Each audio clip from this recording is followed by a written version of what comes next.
Well, g'day folks, Rod Moore here from Learn to Paint TV and the Learn to Paint Academy. Welcome to another episode of Learn to Paint TV. Now, in this week's episode, I thought we'd do a little subject which is just down the road. It's a part of Noosa River where there's a bend in the river and a nice little headland on the other side of the river there and a little island off in the distance. And it's one of my favourite subjects to paint. I was recently down there as part of my 30-day plein air painting challenge. I painted this little plein air sketch, and you can see this is the headland here on the other side of the river, and then there's this island here, and just behind that island there's another island called Makepeace Island, which is owned by Richard Branson. It's one of his favourite spots to come for holiday apparently.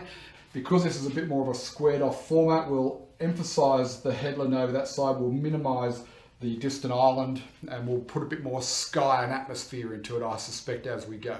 It's going to be a fun little painting. As always, we'll use the Moore method of painting, so let's get ourselves underway. Okay, so step one of the Moore method of painting, of course, is to get our drawing down. Now, with our drawing, we want to concentrate on the big shapes. Interestingly, with this painting, there's only two shapes that you really have to worry about, right? The first one is this distant island here, or the headland on the other side of the river. Treat that as one big shape. And then the shape of this distant island over here. So this is a bend in the river. And they're the only two shapes you have to worry about, because if you get those two right, then the water and the sky take care of themselves. And then the rest is just details, which we'll do in step 3, right? We've got ultramarine blue, and we've got our permanent alizarin or alizarin crimson, depending on what brand you use. Or if you can't get either of those two, then I recommend a cool, transparent red. Okay, like a magenta or something. So get a little bit more water in that. This is the only, we want to get a bit of water into this so that the paint becomes a bit ink-like. And I'm using a fan brush, a scrappy old fan brush for this, because I don't want to get too tight and rigid with this, right? I want this to be quite loose. So here's what a lot of beginners will do when they look at that headland. They'll kind of draw, well, actually, let me just say, we'll get our bottom of our headland around about there, right? But what a lot of beginners will do is they'll do it like that. And that's not what we want, right? We want to create interesting shapes. Now, that is a rounded sort of shape. Doesn't occur too much in nature, right? So it's not going to look natural. So what we really want is to have a shape that is, that varies. So that's why I'm using this fan brush here, so that you can get some raggedy old lines in there, right? So just break that shape up, and then along here, don't be fixed to a line yet. So I'm going to mess that line up and put other lines in there. I don't want to be locked into anything at this stage with this, right? Now, I know some people are probably freaking out right now watching me do this. That's perfectly fine. What I want to get you really to focus on is that this is a shape, and in our drawing stage, we want to make sure we get the shape of it interesting, as natural as possible, like nature grows in random sort of shapes with its trees and so on. And that we get the proportions right, okay? So we've got this one here, and this is our waterline there, right? So the one behind it, I'm going to add a bit more blue. I'm going to cool it down. That waterline for the one behind it is going to be higher. See that? So this is the waterline for the one in front, this is the waterline for the one in back, and the trees aren't going to be anywhere as big, but they're going to look something like that. If you can get those two placed in correctly, then I think you're in good shape here. So notice we've got all this sky up in here. So we're going to put some setting sun up in here, and then we'll highlight that on the trees and put a little bit of that in the water. And it'll make for an interesting painting. So, but as far as step 1 our drawing goes, that's pretty well it, right? Now, some of our subjects we have more involved with our drawing, but in this particular drawing, keep it really simple like that, okay? So that's going to lead us then to step 2. And in step 2, we'll start to block in and develop the painting just that little bit more. Okay, folks, let's do step 2 now. I've got myself a big flat brush. It's a hog hair bristle brush. These are cheapies that I buy for a couple of dollars. Notice here I've got more red in this color here and more blue over here. Why have I done that? Because we want to create a little bit of a sense of depth and atmosphere, and cooler colors, the blues, tend to recede into the distance to the eye, and the warmer colors come forward. So even though we're going to block this in the dark, it needs to be dark on the side of being warmer. So a little bit more red in there, a little bit more yellow in there possibly. So we're going to take our big brush, we're going to take a whole lot of this blue paint right there. We're going to take a big swipe of that red, pinhead of the yellow, like literally a pinhead. And we're going to mix that all around. Okay, now that's a little bit on the cool side at the moment. It's a little bit too blue, so I'll add more of the red in there. Okay, and what I'm going to do, I've got this squirt bottle. I upgraded and got a new squirt bottle with the gardening one, right? I'm just going to cause it's getting a little bit warm in here, just moisten things up a little bit. Not too much. It's very easy to overdo it. Okay, and then I'm just going to take this paint and I'm going to start blocking in, and I'm going to be really careful not to make a rounded shape on my edges, right? It's a funny thing, like we learn to paint trees and things when we're kids, and we do them like lollipops, and then we don't do any drawing for 20 or 30 years, and then as adults we say, I might have a go at painting, and automatically our brains start telling us that the way to paint a tree is the same as we do in kindergarten, right? We paint them as lollipops and we become sort of locked into those shapes. So it's a nice big dark mass, and with the light behind it, it'll make the light glow because of that darkness across the other side of the river there. So that's pretty easy, right? What do we do with this one here? Well, we don't want the same mix, so we'll take a little bit of blue on the edge, not in the middle, and we'll take a little bit of white, okay? We want to use some of this so we can grey that blue. We don't want blue out of the tube. So I'll just work it up into there, okay? And then what we'll do, as we always do when we mix colours, we'll come up here and we'll test. This has to be lighter and cooler than that tone there, so that it looks like it's behind it. And that little test there, I'm confident that I've got that pretty right. Why did I get it pretty right? Because I've used the same colour that was in here to grey it, right? So as things go off in the distance, they get greyer, they get cooler, and they get lighter in value. And that's what we need to achieve with this blocking colour, okay? Which I'm pretty confident we did, because that tone there greyed this, and we were cooler because we have more blue, and we lightened it off with the white, okay? Just get a little touch more white in there. It's going to dry a bit darker. Okay, there's a bit of a tree happening there. Bit of a tree up there. Now notice that my trees run down that way. You don't want the trees running high here down that way, because then the eye runs down the top of the trees and straight out the painting, right? That's no good. So that's why these trees here run into here, these trees run into here. Okay, so we're looking good. We're looking good. Now I need to get some watercolor in here, bring it around to this front, and then we'll darken it off as we go. So let me get a swipe of blue there and a nice swipe of white. I'm going to get just a pin. So what I've done, I added cadmium yellow there. That's our booster yellow. I've already got my yellow ochre. I'm going to add a touch of that cadmium yellow in there. Might be too much. Might be okay. We'll get a little bit bluer. It's a little bit green, but we just got a touch bluer. Okay. That cadmium yellow, the reason why I put that in was just to lighten it but also warm it. If you just have white, what will happen is you'll lighten it but cool it off. And I don't want it to be totally cool. I want to have a little bit of warmth in there. Let's test that. Now what I want is for this to be lighter than that there, so that it looks like there's a bit of sunlight hitting in here. And I think that's going to work like that. Now don't get hard edges along that river embankment there. Blur that edge. Okay, we'll put some boats and things in there. Just get that in there. Probably could be a little bit blue, but I'll put some blue accents in there in our next step. Okay, good. Look at that, looking good. Now we'll come a little bit bluer. Okay, and might just get a touch more of that water. It is quite warm here. We've got some sort of stormy weather. It gets a bit humid, so in those cases I've just been playing around with this squirt bottle just to I know I've said in previous videos not to put water into your acrylics, however, I think sometimes you have to experiment with these things. Getting a little bit more blue in there now. Now notice I want to get this edge along here. This is really important that while it's all still wet, that we just get that nice and soft, that edge. Okay, we do not want a hard edge along the bottom of that embankment. So you know how we would do a sky? If we want a nice blue sky, we go darker to light and paint a gradient. Well, I'm effectively doing this in reverse here now with the water. Okay, I want it nice and dark down the bottom. I don't want it blue out of the tube, so I'll add a bit of red in there as well. A little bit more of that yellow. Not too much yellow. Need to push it bluer. Okay, get a little pinch of white. Okay, so it's a little bit murky, but I'm only blocking it at the moment, so I can add some lighter tones in there. I want it darker over here, lighter here, so we can get a passage of light coming as the sun sets. So for that purpose, I'll add a little bit more yellow into here, and a little touch more blue down the bottom here.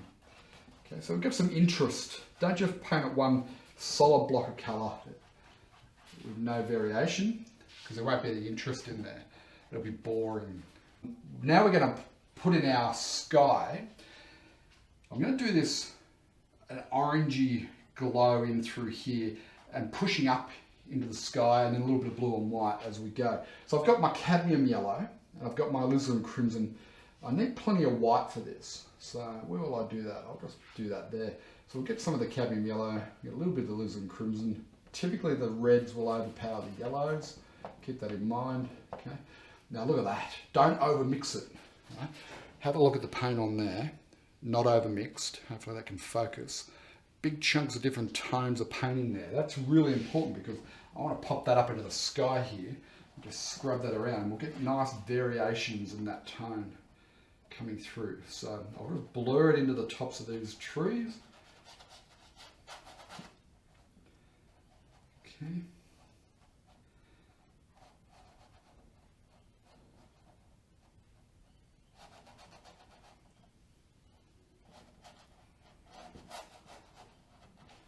Make sure I get plenty of coverage over that line that I put in there before by way of demonstration. And then I'm just going to get a little bit random. Now, canvas is getting dry. A couple of big squirts of water into it will get me going. A little touch more white in there. And then let's work that up. And this is how you paint loose. Hold the brush down the bottom, get big chunks of paint, and as long as you understand the basic principles, you can make it work. Okay, so I'm going to just get plenty of this paint into here. And then what I'm going to do, I'm going to shift using the same brush, take that white there, take a little bit of the blue. Okay, but I've still got that tone that we're using is in there. So have a look at that. Didn't clean my brush. So I've still got that sky tone in there, and now I'm just going to come around the edges and work some of that blue in there. Okay, probably going to need a little bit more white. I should have made sure I had enough paint when we started, because I don't want it to dry off. And in the warmer climate here today, it's highly possible. So just around the edges, okay, a little touch of the water. We'll get another chunk of that white, and we'll get some more blue. Now don't make this blue too dark. Okay, notice it's a light blue. So it's just as the sun's starting to set for the evening. It's sitting out over behind the trees there into the west, and great spot to come and watch the sunset. I'll tell you, Noosa River has some of the best sunsets in the world, I reckon, looking up the river. So now I've got the paint's moist. I get my blue, and I'm always starting around the outside edges of my sunlight first, right? Before I now start to come in and just light touches, pull some of that sunlight up into the blue, and then pull some of the blue into the sunlight. Okay, don't overdo it. So I just want to make sure I've got integration of the two tones, and that's good. Now I've got most of my sunlight sort of centered around there. So now what I'll do, I'll just take a smaller brush, okay, medium to small flat brush. I'll just remix up our sunlight colors. Okay, go a little bit yellower. I just want to accentuate in the main parts, not everywhere, but I need it to be a little bit stronger here and there. When that dries, we're going to have a nice glowing sunset behind this big dark mass, and that's a really good composition. And we'll put some highlights of this orange into the water here and along the edges of these trees, and it's going to really come to life, this painting. So what we need to do now is let it set. So got all this glowing sunlight, I've got the blue sort of haze off into the distance, big dark mass here, a distant little island here, and the water light here and darker in here, and we'll highlight the water as we go. I think we're looking good with this painting. I think this is going to come along and be quite a nice little river scene painting of Noosa River. So our next step now is to let this completely dry off. We probably need to leave it for an hour or two, and then we'll come back and we'll have another go, and we'll do step 3, and we'll pull this painting to life, and it's going to be an absolute ripper. I'll see you after the break. Okay friends, welcome back. Now we're going to do step 3 of the Moore method of painting. This is dried off quite nicely. We're ready to rock and roll and bring this painting together with some details, some highlights and some finishing touches. Now up on our palette here, I've got our ultramarine blue, alizarin or permanent crimson, yellow ochre, a little bit of cad yellow to boost up our greens, and our titanium white. So we're keeping our palette very simple. And the place I want to start is I want to highlight in here some trees, shape up a few trees and things like that. And the best way for us to start to do that is to take the same basic dark color that we've already got there. So our blue and our red, those two are wanting to just merge. So we'll mix up that tone again. And as you can see, it's pretty accurate. A couple of these edges have got a bit destroyed with the sky. So I'll just paint back in a few bits. Now, whenever you want to do find a highlight tone, highlight color, it's always good to mix back up your shadow tone and then just lighten it and warm it up from there. So I'll just get a few shapes in there. Okay, so we've already found that tone, so we'll lighten it with a little bit of white in there, and then we'll warm it up with a bit of yellow ochre and some cad yellow. Okay, and that will give us a highlight tone. Now, probably gone too far with the yellow ochre and the cad yellow, so I'll just pull it back a little bit with a bit more blue, and then we'll come in here, and I'm going to shape up the outer edges here now, just with this highlight tone, where the setting sunlight would be breaking through tops of these trees, but at the same time, and this is why you don't want to have it cluggy, the paint. Okay, just got to be careful of that with acrylics. Okay, at the same time, we want to keep plenty of that dark in the mix as well. Okay, because the darks help create the form and the shape that we're looking for. Okay. Now we won't use this everywhere, this tone. We're just in the thinner parts of the tops of the trees is really where I want to get it, because that's, the thinner density of the foliage will mean that we'll have the light breaking through a bit more. Okay, we do not want it to be as bright. In fact, we want to push it even closer to that purple tone that we had before. So I'll get even more blue and even more red just to dominate. There we go, that's looking a bit better. So you can see the progression. There's the brighter, warmer, then we've got this less bright, and then coming back almost into the same shadow tone, but not quite. You can see it's still lighter there than the shadow tone. You pop a little bit of shadow tone just back up into some of what we've done.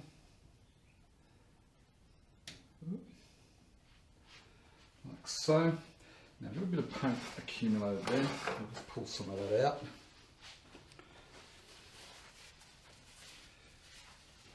And we're starting to get a nice effect in there of late afternoon sunlight poking or setting out behind the river there, and the light poking through those trees.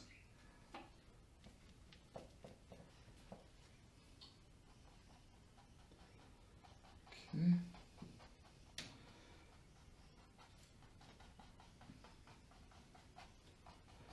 I don't necessarily have to do this everywhere. I'll just add a little bit in there and then we'll come back to that. So I'll take our permanent crimson and some of this cad yellow, mix that together. Okay, you can see that's on the, it's going a nice orangey tone there. We'll get it a little bit more on the cad yellow side. Now I didn't clean the brush, so it's influenced by this tone here. What I'll do is I'll swipe that through. We'll just put up a mix there. So the blue in that's pushed it slightly green.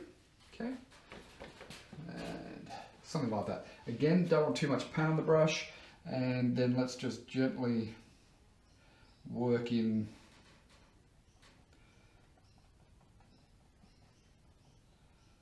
these little mushroomy shapes here.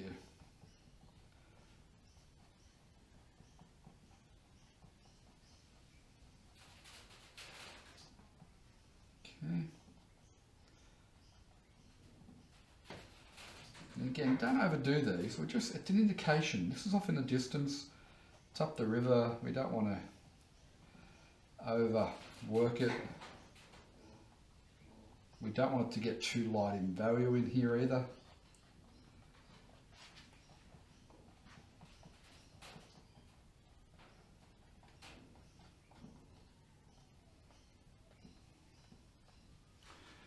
Okay.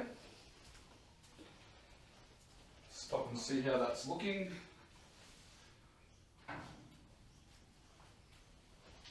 And I think that's going pretty good.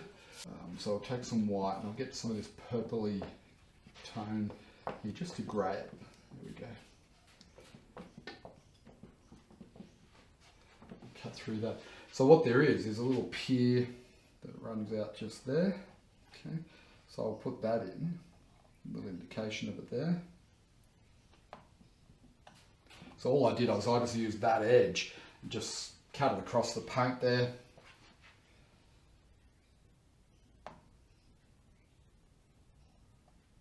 And just popped it in a little indication of it.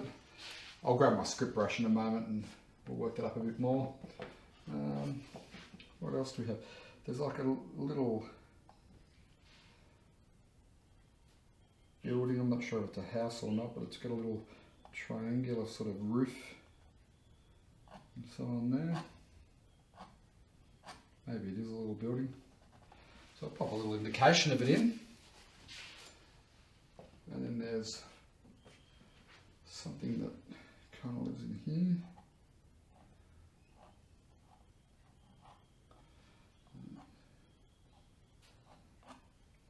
So I'll just pop a few little highlights in there, little indications. And what I don't want pure white, I want a grey. So I just pick up whatever muck I can get there with white, and that'll just give me a grey.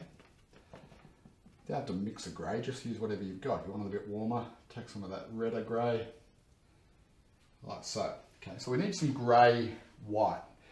It's not pure white, it's been greyed back. And I'm going to come in here and along this river here, just using a little flat brush, okay? I'm just going to, it's pretty much like my sandy mud colour, but that's okay. I'm just going to pop in some indications of little boats. I'm not going to actually paint boats. Okay, so that's a key distinction here that what we're doing. I'll just pop in some grey marks initially. Okay, so I'm doing this really loose. I'm not going to set out to paint boats here at all.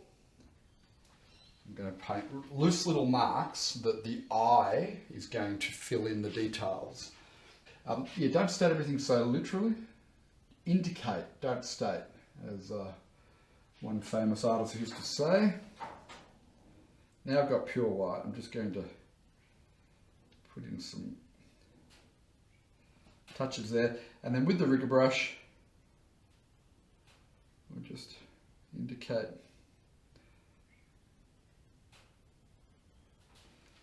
some little yachts there. Obviously, they're going to be smaller than these ones here. Okay, so these ones here, we'll maybe even put a little bit more colour apart from the grey and the white.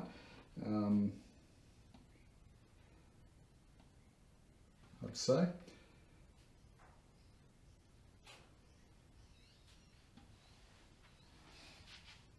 Okay, and their masks are going to be bigger, so I'll get a little touch of water in there. And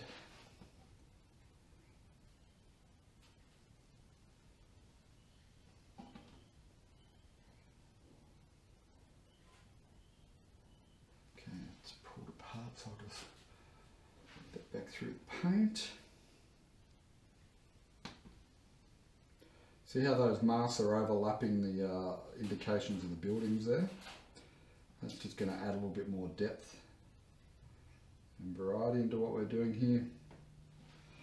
Okay.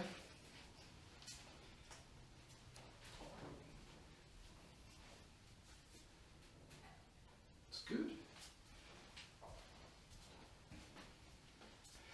Now we can also come in and pick up some more of that paint, white paint, a little bit on the grey side, and we can just run some reflected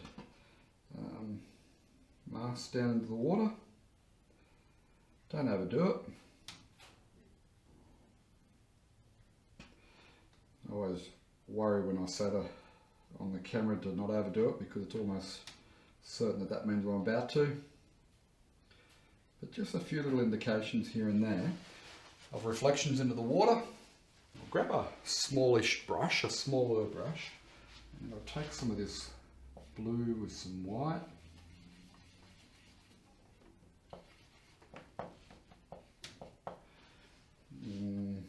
That's going to be very much the wrong tone, a little bit of yellow in there.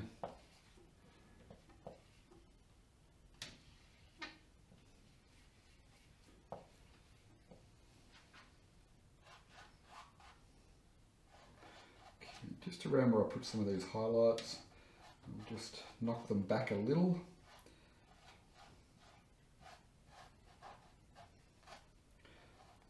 I don't want to get darker up in that section around the bend. I think it's important that we keep that light. I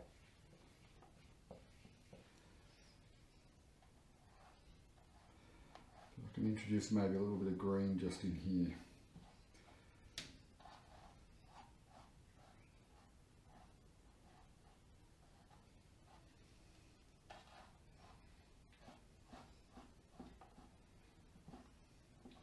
Just to break it up a little, just a few little patches of colour. I've gone right over a couple of those mask reflections there, which is fine. Just don't want to, you just got to be careful. We don't want to end up with highly saturated ultramarine blue straight from the tube on the canvas there. Won't work. Okay, like so. Okay, so we need to just make sure that that's scrubbed in.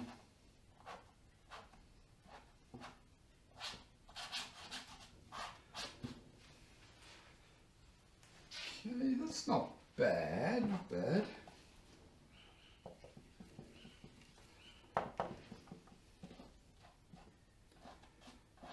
Getting a bit more interest anyway in the water, which I think is good.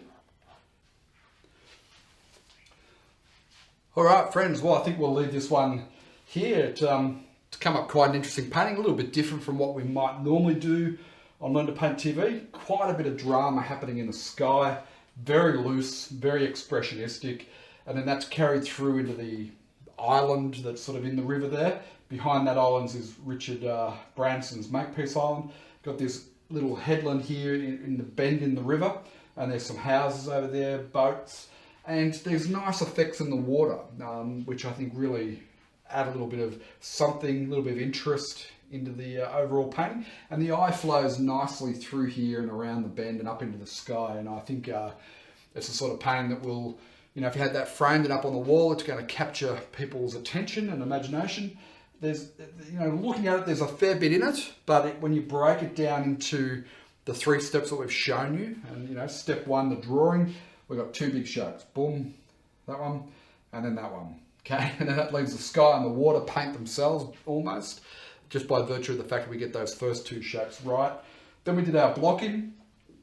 It's a matter of understanding values, so our darkest darks through here, cooler and lighter value in the back, and then our water dark here and getting light into the lighter area.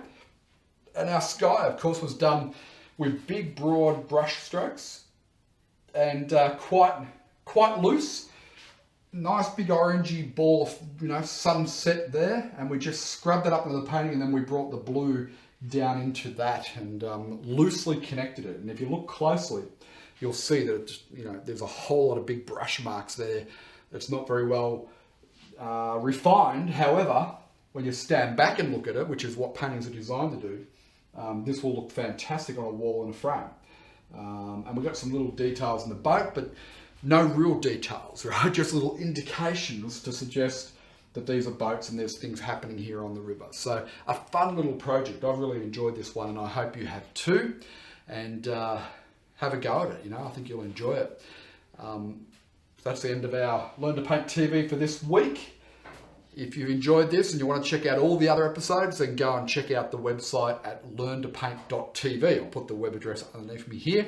And if you want a free course where I go into the more method of painting and our approach in a lot more detail for you, I break down the 3 steps and the colors and the brushes, then you can get a free course at our Learn to Paint Academy. So it's www.learntopaint.academy.